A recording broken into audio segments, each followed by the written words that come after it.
Seorang asisten rumah tangga asal Pemalang, Jawa Tengah menderita luka di sekujur tubuh usai disiksa oleh majikannya di sebuah apartemen di Jakarta. Kasus serupa juga terjadi di Cimahi, Jawa Barat, Oktober lalu. Seorang ART dengan wajah penuh luka lebam dievakuasi warga setelah digembok oleh majikannya.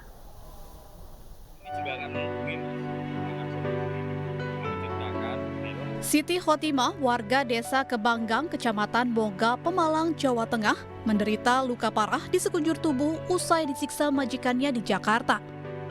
Perempuan berusia 23 tahun ini harus dirawat intensif di RSUD Dr. Ashari di Pemalang usai berhasil kabur dari apartemen majikannya di kawasan Kebayoran Lama, Jakarta Selatan. Mimpi Siti mendapat kehidupan yang lebih baik di ibu kota pupus sudah. Baru 7 bulan bekerja, Siti harus pulang ke kampung halamannya dengan penuh luka. 8 orang pun ditetapkan sebagai tersangka. Kedelapan tersangka ini yakni majikan korban yang terdiri dari pasangan suami istri dan anak, serta 5 ART yang juga bekerja bersama korban. Selama bekerja sejak September hingga Desember 2022, berbagai bentuk penganiayaan dialami korban.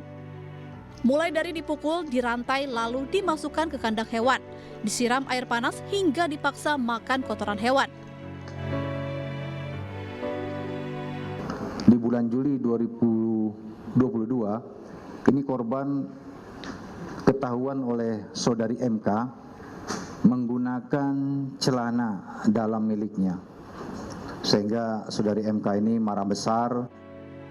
Kasus serupa juga terjadi pada Oktober lalu. Seorang asisten rumah tangga di sebuah rumah di Komplek Bukit Permata Cilame, Cimahi, Jawa Barat, meminta pertolongan setelah digembok oleh majikannya. Saat dievakuasi, ART ini juga mengalami luka lebam di sekujur tubuh. Peristiwa ini terungkap setelah warga melihat korban berdiri kesakitan di depan jendela rumah. Warga yang datang kemudian menyelamatkan korban dan meminta keterangan majikan korban. Usai mendapat laporan warga, polisi pun menangkap pasangan suami istri penganiaya ART ini. Diduga penganiayaan terhadap korban terjadi dalam kurun waktu 3 bulan, sejak Agustus hingga Oktober. Sementara korban sudah bekerja dengan kedua pelaku kurang lebih 5 bulan. Sejumlah barang bukti yang digunakan untuk menganiaya korban juga turut disita.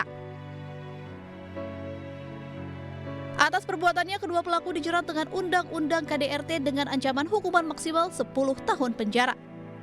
Tim Liputan iNews melaporkan.